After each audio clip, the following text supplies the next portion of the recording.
Hello everyone, मैं doctor Manoj Kumar Verma, medical officer regional अस्पताल केलांग में अभी अपॉइंटेड हूँ और यहाँ पर अपनी सेवाएं दे रहा हूँ। तो मुझे deputy director ma'am Mrs Smritika Negi ji ने एक मौका दिया है कि मैं अपने जनजातीय इलाके के सभी विद्यार्थियों को मार्गदर्शन दे सकूं कि किस तरह एक डॉक्टर बनने तक की पढ़ाई और किस तरह से एक संघर्ष किया जाता है, जिसके बाद आपके नाम के आगे भी डॉक्टर जो एक ओहदा है वो लग जाता है। तो डॉक्टर सिर्फ एक प्रोफेशन ही नहीं है, ये एक ऐसा आपका ओहदा है जिसमें पूरी दुनिया में एक ही ऐसा प्रोफेशन है जिसमें आपके नाम के साथ आगे एक साहब शब्द जुड़ता है। तो ये जो आपको इतनी इस ओहदे के साथ इज्जत मिलती है, ये सिर्फ इज्जत ही नहीं है, इसके साथ बहुत सी जिम्मेदारी भी आती है। तो वो जो जिम्मेदारी है, इसीलिए ये प्रोफेशन क्या है, आप एक बार जब आपके नाम के आगे डॉक्टर लग गया तो आप जिंदगी भर उसके बाद क्या है, डॉक्टर ही है। तो आपको उसके बाद कोई भी व्यक्ति दर्द में हो, कोई मरीज हो, उसकी आपको हमेशा सेवा करते रहना है। तो तभी आप एक ईमानदार और एक अच्छे डॉक्टर साबित हो पाओगे। तो जो इसमें आपकी सबसे पहली बात है कि अगर आप, जैसे मैं भी बच्चा था जब छोटा था, तो 10वीं तक तो मुझे भी पता नहीं था। ये तो पता था कि डॉक्टर बनते हैं लोग, सबके घर वाले यही बोलते हैं डॉक्टर बनो, इंजीनियर बनो, पर ये कभी मालूम नहीं था कि बनते कैसे हैं। तो मैं वही आप लोगों को इस वीडियो के माध्यम से समझाना चाहता हूँ कि एक डॉक्टर बनने तक की क्या प्रक्रिया है, कौन सी परीक्षाएं देनी पड़ती है, कैसे तैयारी करनी पड़ती है, ताकि आप लोग, कोई भी हो, कोई भी डॉक्टर बन सकता है। मैं भी इंसान हूँ, जब मैं बन सकता हूँ तो आप सब भी इंसान हैं। कोई भी इंसान कोई भी डॉक्टर बन सकता है। तो जो शुरुआत है, मैं सबसे पहले आपको कहना चाहूँगा कि डॉक्टर बनने के लिए आपने एक बार मन में ठान ली कि डॉक्टर बनना है, तो आप उसके लिए मेहनत करेंगे। लेकिन आपको एक अंदर से प्रेरणा चाहिए होती है कि आपको क्यों बनना है। तो वो जो एक शब्द है वाई, या आप जिसको बोलते हैं क्यों, वो जो शब्द है वो आपके दिमाग में हर वक्त रहना चाहिए। वो जो शब्द है क्यों, वही आपको रातों को सोने भी नहीं देगा।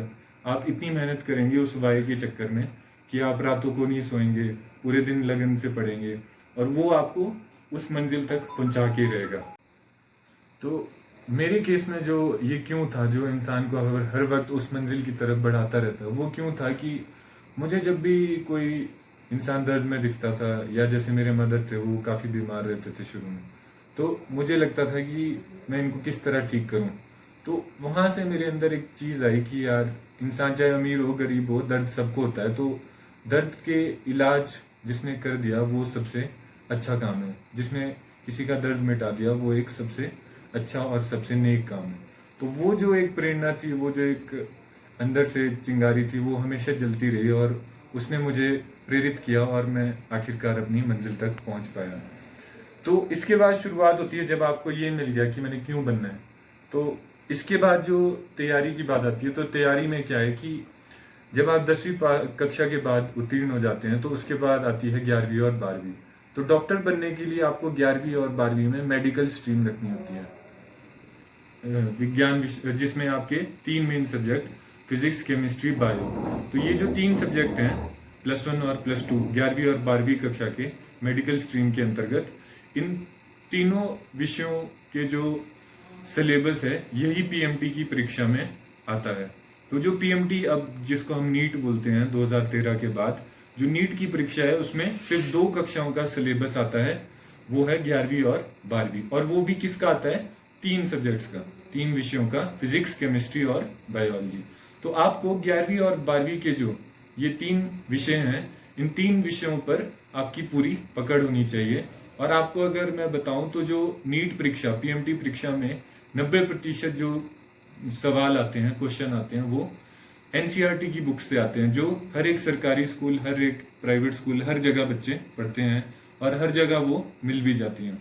तो जो 90% सवाल हैं वो आपकी एनसीईआरटी, जो कि सरकारी एजेंसी द्वारा बनाई गई किताबें हैं 11वीं और 12वीं की, इन 3 विषयों फिजिक्स, केमिस्ट्री और बायोलॉजी की एनसीईआरटी बुक्स अगर आप पढ़ेंगे तो आप निश्चित रूप से आगे अपनी परीक्षा में उत्तीर्ण हो पाएंगे। और जैसा इसमें ऐसा कुछ नहीं है कि कोचिंग करके ही कर सकते हैं। मैं भी शुरू में सरकारी स्कूल में था, तो उसके बाद हमें भी इतना कुछ पता नहीं होता था। तो हमारे साथ भी कई ऐसे छात्र थे एमबीबीएस टाइम में, तो जिन्होंने कभी कोचिंग नहीं ली, तो उन्होंने 11वीं और 12वीं के ये 3 विषय अच्छे से पढ़े और उसके बाद उन्होंने जो पीएमटी और नीट का एग्ज़ाम है वो दिया, तो वो अच्छे अंकों के साथ आईजीएमसी मेडिकल कॉलेज शिमला और टांडा मेडिकल कॉलेज जैसे अच्छे अच्छे कॉलेजेस में उनका एडमिशन हुआ। तो इसके बाद जो आपकी आती है कि डॉक्टर बनने की, तो इसमें है कि जैसी आपकी नीट या पीएमटी की परीक्षा उत्तीर्ण हो जाती है, तो उसके बाद आपको आपके मार्क्स के हिसाब से, जितने आपके नंबर है उसके हिसाब से मेडिकल कॉलेज मिलते हैं। जैसे जिसके ज़्यादा नंबर होंगे उसको पहले आईजीएमसी शिमला मिलेगा, जिसके उससे कम होंगे उसको टांडा मेडिकल कॉलेज मिलेगा, जिससे उसके कम होंगे तो उसी तरह नेर चौक, हमीरपुर ऐसे कॉलेज हैं, तो वहाँ पे उनकी दाखिला होता है, एडमिशन होती है। और उसके बाद आपकी जो डिग्री शुरू होती है वो है MBBS, bachelor of medicine and bachelor of surgery. तो ये जो आपकी डिग्री है ये तकरीबन 5.5 साल की होती है, जिसमें 4.5 साल का आपका एकेडमिक कोर्स होता है और 1 साल की इंटर्नशिप। तो ये जो एमबीबीएस की डिग्री है ये एक पूरा 5.5 साल का कोर्स है। और जब आप ये 5.5 साल का कोर्स पूरा कर लेते हैं तो उसके बाद आपके नाम के आगे डॉक्टर लग जाता है। तो इसीलिए आप सब ने ध्यान रखना है कि आप अच्छे से मेहनत कीजिए, लगन लगा के मेहनत कीजिए, नशों से दूर रहिए, अपने एक जो आपका लक्ष्य है उसकी तरफ हर वक्त आप पूरी मेहनत से और पूरे अपने आत्मविश्वास के साथ सजग रहिए, तो आप निश्चित रूप से डॉक्टर बन सकते हैं। और मैं चाहता हूं कि आप लोग यहाँ पे जनजातीय एरिया के लोग यहाँ के जब बच्चे डॉक्टर बने तो बाद में आके यहाँ पे ही अपनी सेवाएं भी दें, ताकि आपके लोगों को भी उसका फ़ायदा हो और आपको भी एक बहुत अच्छा लगेगा। और सच में जब आप किसी मरीज़ को ठीक करते हैं तो उससे अच्छी एक फीलिंग या एक अच्छा सुकून दुनिया में कोई नहीं होता, जिसके लिए ना आप पैसे से वो सुकून कमा सकते हैं और ना ही किसी से मांग के। तो मैं उम्मीद करता हूँ कि आप सभी एक अच्छे डॉक्टर के रूप में आगे बढ़ेंगे।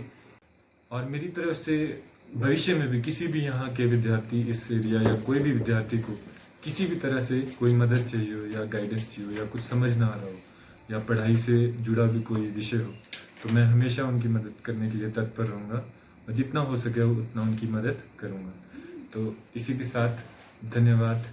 जय हिंद, जय हिमाचल, ऑल द बेस्ट।